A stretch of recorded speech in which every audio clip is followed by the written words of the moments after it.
Assalamualaikum warahmatullahi wabarakatuh. Saya Kurniawan Sahril dengan NIM 2892150030 dari Prodi Manajemen Reguler Plus, mata kuliah Manajemen Operasional dengan dosen pengampu Bapak Hendra Permadi STMM. Di sini saya akan membuat video yang untuk memenuhi tugas ujian akhir semester saya. Materi yang saya ambil itu adalah pemeliharaan dan reliabilitas. Pemeliharaan, apa yang bisa kita kenal dengan maintenance, adalah semua aktivitas yang berkaitan untuk mempertahankan peralatan sistem dalam kondisi layak bekerja. Sebuah sistem pemeliharaan yang baik akan menghilangkan variabilitas sistem. Nah, taktik pemeliharaannya itu yang pertama menerapkan dan meningkatkan pemeliharaan pencegahan. Yang kedua meningkatkan kemampuan atau kecepatan perbaikan. Selanjutnya ada tujuan pemeliharaan. Apa aja sih tujuan pemeliharaannya itu? Yang pertama, memungkinkan tercapainya kualitas produk melalui pengoperasian peralatan secara tepat. Itu yang pertama. Selanjutnya, memaksimalkan umur ekonomis peralatan. Jadi memaksimalkan umur ekonomis peralatan itu ya semaksimal mungkin. Selanjutnya, meminimumkan frekuensi kerusakan atau gangguan terhadap proses operasi. Memaksimumkan kapasitas produksi dari peralatan yang ada. Yang terakhir, menjaga keamanan peralatan. Pekerjaan yang dilaksanakan sebelum terjadinya kegagalan disebut overhaul. Memeriksa dengan teliti, membongkar, atau pemeliharaan preventif. Faktor karyawan dalam hal pemeliharaan. Yang pertama itu pertukaran informasi melalui penciptaan iklim yang kondusif, misalnya adanya bank data atau bank prosedur yang berisikan data serta prosedur tentang pemeliharaan segala jenis mesin dalam sistem manufaktur. Selanjutnya, pelatihan keahlian. Bagi karyawan yang belum memiliki keahlian yang diharapkan, perusahaan dapat memilih untuk mengirimkan ke training center yang menawarkan pelatihan langsung atau dilatih on the job training. Itu dua faktor karyawan dalam hal pemeliharaan. Itu yang pertama tadi ada pertukaran informasi dan juga pelatihan keahlian. Pertukaran informasi tadi singkatnya yaitu berisikan tentang prosedur tentang pemeliharaan segala jenis mesin dan lain halnya. Sedangkan pelatihan keahlian itu perusahaan itu memilih untuk mengirimkan ke training center atau menawarkan untuk pelatihan on the job gitu. Itu singkat-singkatnya lah dari faktor karyawan dalam hal pemeliharaan. Selanjutnya, manfaat dari adanya kegiatan pemeliharaan. Apa manfaatnya? Yang pertama, perbaikan terus-menerus. Kegiatan ini menjadi kajian yang penting, di mana dalam manajemen operasi, baik manufaktur maupun jasa, terutama pabrik, yang menggunakan mesin yang berputar dan beroperasi setiap saat. Selanjutnya, meningkatkan kapasitas. Nah, dengan adanya perbaikan yang terus-menerus, maka tidak akan ada pengerjaan ulang atau proses ulang sehingga kapasitas akan meningkat. Selanjutnya, mengurangi persediaan karena tidak perlu ada tumpukan bahan baku harus disiapkan untuk melakukan produksi ulang. Jadi ya tidak ada produksi ulang karena persediaan sudah dikurangi dan kapasitasnya sudah ditingkatkan, dan ya perbaikan secara terus-menerus supaya tadi kegiatannya tidak dilakukan secara mengulang. Selanjutnya, biaya operasi lebih rendah akibat kapasitas yang meningkatkan disertai dengan persediaan yang rendah, maka secara otomatis akan mengakibatkan biaya operasi lebih rendah. Tidak perlu penyimpanan bahan baku dan tidak perlu adanya biaya tambahan karena proses pengerjaan ulang. Produktivitas lebih tinggi. Jika biaya operasi lebih rendah, maka dari rumus produktivitas adalah output atau input akan diperoleh bahwa produktivitas akan jauh lebih besar. Nah, dengan catatan output konstan. Nah, tentunya produktivitas akan lebih besar lagi jika output semakin besar. Selanjutnya, meningkatkan kualitas akan tercipta cost advantage. Artinya, dengan kualitas yang sama baik, harga dapat ditetapkan menjadi lebih murah. Itu tadi manfaat dari adanya kegiatan pemeliharaan. Kita bahas satu-satu lagi, yaitu perbaikan terus-menerus. Itu kegiatan yang penting banget dalam manajemen operasi karena menggunakan mesin putar secara operasi setiap saat. Jadi dia beroperasi setiap saat dan terus menerus.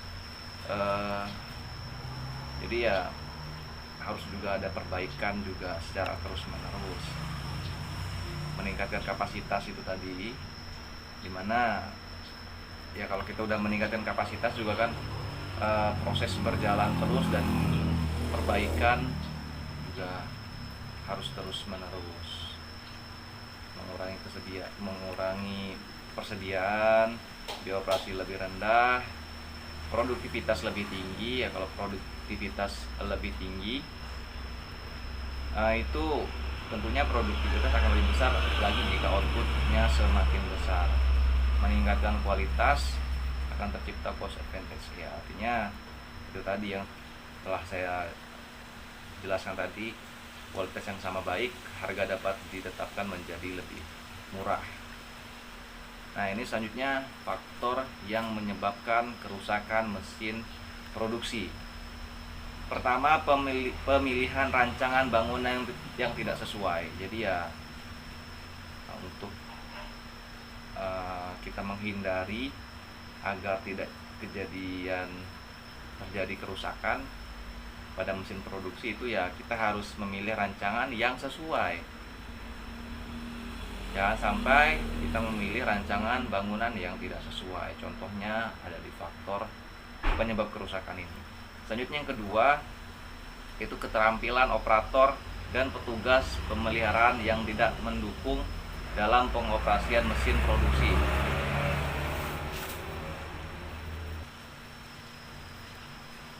Nah, selanjutnya kelalaian dalam pemeliharaan dasar seperti kebersihan dan pelumasan. Jadi itu juga faktor dari penyebab kerusakan pada mesin produksi. Itu kelalaian dari operator itu tersendiri karena kurangnya kebersihan dan juga pelumasan. Selanjutnya kondisi mesin atau peralatan yang sudah aus akibat gesekan. Yang terakhir, kesalahan menjaga kondisi operasi mesin pada saat beroperasi. Itu tadi 5 faktor yang menyebabkan kerusakan mesin produksi, dari pemilihan rancangan yang tidak sesuai, keterampilan operator tidak mendukung, kelalaian dan juga pemeliharaannya kurang baik, kondisi mesin peralatan juga aus akibat gesekan, kesalahan menjaga kondisi seperti kondisi operasi mesin, kesalahan dari operator-operatornya juga. Nah, selanjutnya kerusakan disebabkan hal di atas. Ini mengakibatkan apa sih? Jadi yang tadi kita bahas, di mana faktor yang menyebabkan kerusakan mesin produksi itu akan mengakibatkan apa? Yang pertama, inefisiensi operasi. Harus melakukan pemrosesan ulang. Jadi ya kita harus proses ulang lagi apa yang sudah kita buat karena kesalahan dari faktor yang menyebabkan kerusakan mesin tadi. Selanjutnya, reputasi yang buruk. Nah, karena perubahannya cara pandang konsumen terhadap produk. Ya karena reputasi yang buruk tadi, berubahnya cara pandang konsumen kepada kita ini jadi buruk. Rendahnya profitability karena berkurangnya permintaan konsumen dalam jangka panjang. Kehilangan pelanggan itu udah pasti karena produk yang kita akan hasilkan ini gagal ya. Menurunnya kualitas produk karena produk yang gagal itu udah jelas. Karyawan menjadi tidak puas karena menghasilkan produk yang gagal karena faktor tadi. Keuntungan menjadi sangat rendah akibat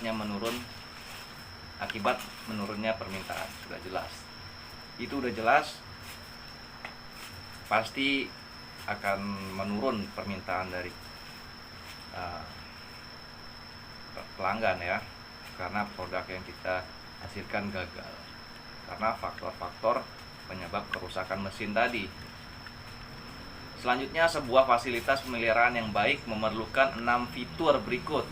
Apa aja fiturnya? Yang pertama, personil yang terlatih dengan baik, sumber daya yang cukup, kemampuan untuk menetapkan sebuah rencana perbaikan dan prioritas, kemampuan dan otoritas untuk melakukan perencanaan material, kemampuan untuk mengidentifikasi penyebab kerusakan, kemampuan untuk mendesain cara untuk memperluas mean time between failures, waktu rata-rata kegagalan.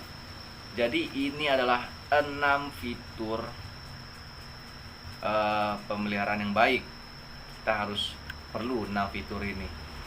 Karena balik lagi, kalau kita tidak punya 6 fitur ini, kemungkinan kita akan kembali ke faktor yang menyebabkan kerusakan pada mesin produksi itu sendiri.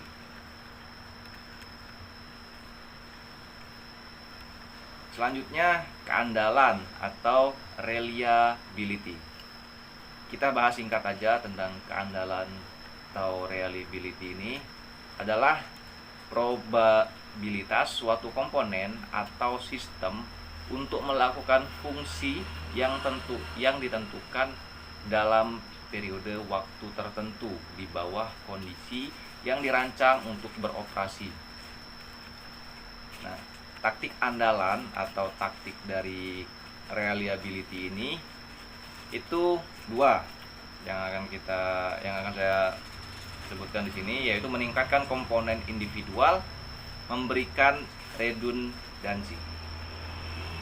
Terima kasih. Mungkin itu aja yang bisa saya jelaskan dan saya sampaikan untuk memenuhi tugas ujian akhir semester ini, di mana materi yang saya bahas itu tentang pemeliharaan dan reliabilitas yang mungkin cukup singkat tapi mudah-mudahan bermanfaat. Sekali lagi, kurang lebihnya saya mohon maaf. Saya tutup. Wassalamualaikum warahmatullahi wabarakatuh.